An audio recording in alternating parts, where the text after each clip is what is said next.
Good morning. सिद्धि हिंदी विद्यालय के online classes में आपका स्वागत है।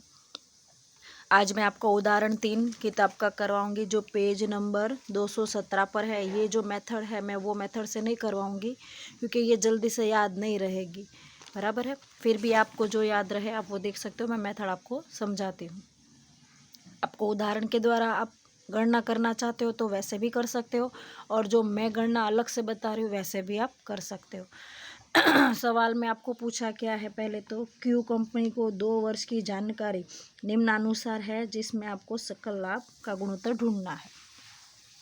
तो सकल लाभ का गुणोत्तर का सूत्र है, पहले तो हमें क्या सूत्र यहाँ पर हम करेंगे उदाहरण 3 लिखेंगे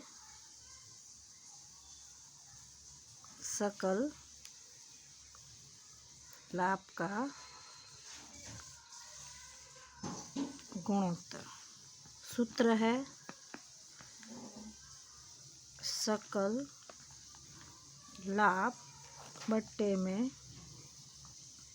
शुद्ध बिक्री गुणा 100।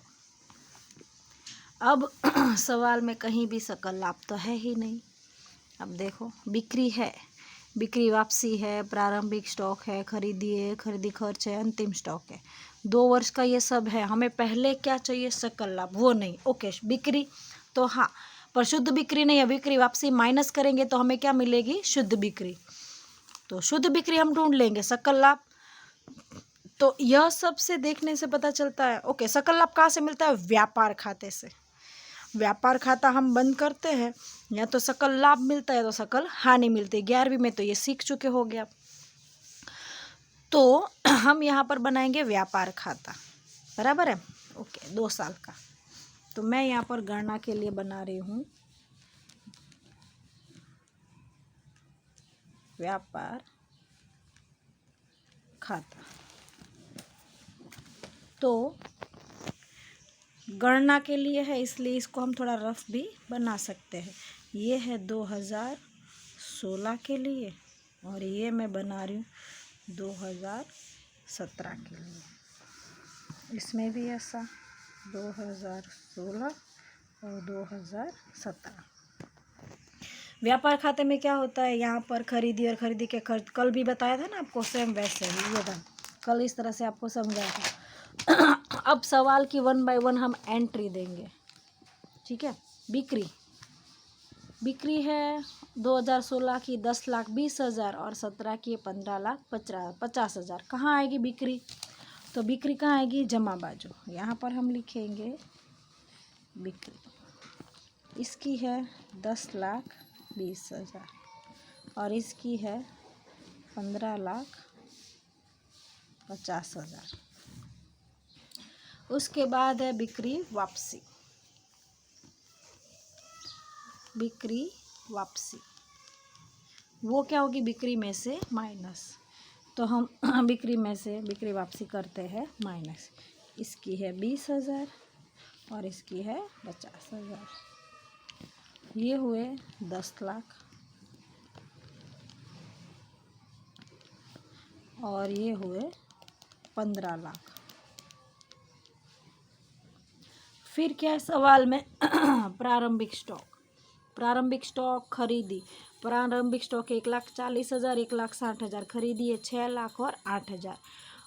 फिर है खरीदी के खर्च 30,000, 40,000। अंतिम स्टॉक जमा बाजू आएगा और ये तीनों आएगा उधार बाजू। प्रारंभिक स्टॉक, खरीदी और खरीदी के खर्च जो यहाँ आएगा। तो हम यहाँ पर एंट्री देते हैं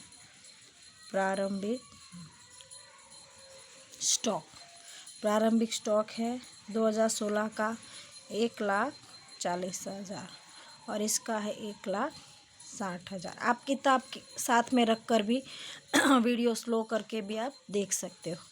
खरीदी, प्रारंभिक स्टॉक के अंदर खरीदी और खरीदी के खर्चे होते हैं प्लस। तो खरीदी है 6 लाख और ये है 8 लाख 17 की। फिर खरीदी के खर्च ये है 30,000 और ये है 40,000। फिर है अंतिम स्टॉक, जो यहाँ आएगा वो माइनस होगा। अंतिम स्टॉक 1,60,000 और 1,50,000, सॉरी अंतिम स्टॉक प्लस होगा। बिक्री वापसी माइनस होती है, अंतिम स्टॉक प्लस होगा। अब यहाँ पर हम क्या करेंगे, टोटल। तो इस बाजू का टोटल और इस बाजू, जो बड़ा टोटल होता है दोनों बाजू लिख देते हैं। तो यहाँ पर बड़ा टोटल है क्योंकि ये 10 लाख है और ये है 1,60,000, यानी कि हुए 11,60,000 और ये 15 लाख और एक यानी 16,50,000। यहाँ पर इतना बड़ा टोटल नहीं है, दोनों बाजू हम बड़ा टोटल लिख देते हैं और ये है 11,60,000। अब उधार बाजू 1,40,000 और 6 यानी 7,40,000 और 30 7,70,000। तो 11,60,000 में से ये जमा बाजू का टोटल है, उधार बाजू का टोटल है 7,70,000। वो माइनस करेंगे तो बचेंगे 3,90,000 और यहाँ का टोटल है 16,50,000।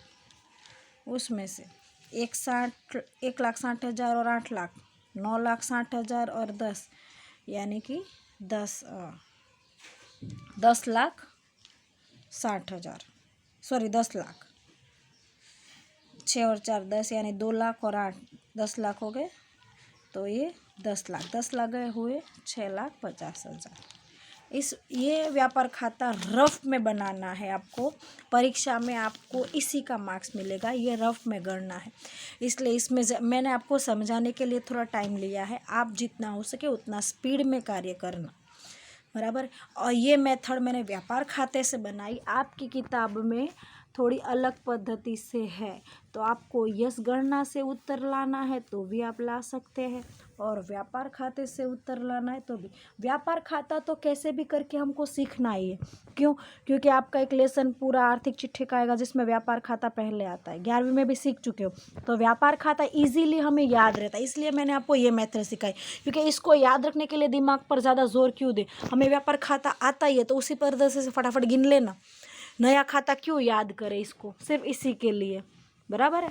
ठीक है, अब हम सूत्र लगाएंगे। यहाँ पर लिखेंगे 2016 का सकल लाभ 2016 में सकल लाभ, हाँ यहाँ पर सॉरी लिखेंगे सकल लाभ। सिर्फ आपको समझाने के लिए बना, यहाँ लिखने की जरूरत नहीं, क्योंकि ये रफ है, ये गणना नहीं है।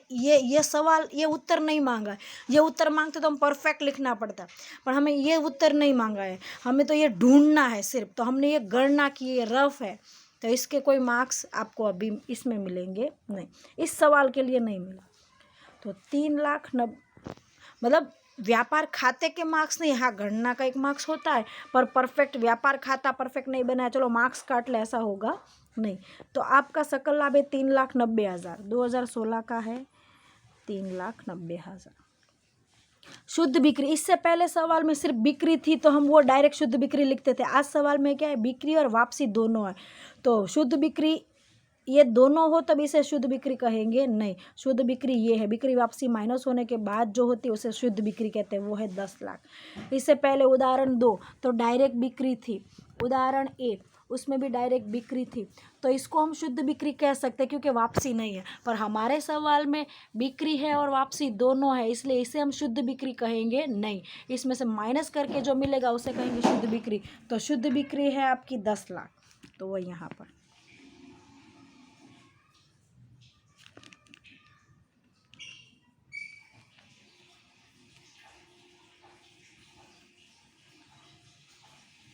तो कितना आया, 39%। अब हम 2017 में सकल लाभ है 6,50,000 और शुद्ध बिक्री है 15 लाख। तो 6,50,000 भाग 15 लाख गुणा 100, ये 2 0 गए, ये 2 0, ये 2 0 गए, ये 2 0 0। 650 भाग 15 काटने पर होते हैं 43.33%। तो एक वर्ष की तुलना में बिक्री सकल लाभ के गुणोत्तर में वृद्धि हुई है, उसका मतलब ये हुआ कि यहाँ पर आपकी व्यवसाय को फायदा हुआ है, कि सकल लाभ में क्या गुणोत्तर में वृद्धि हुई है। ये था आपका उदाहरण 3।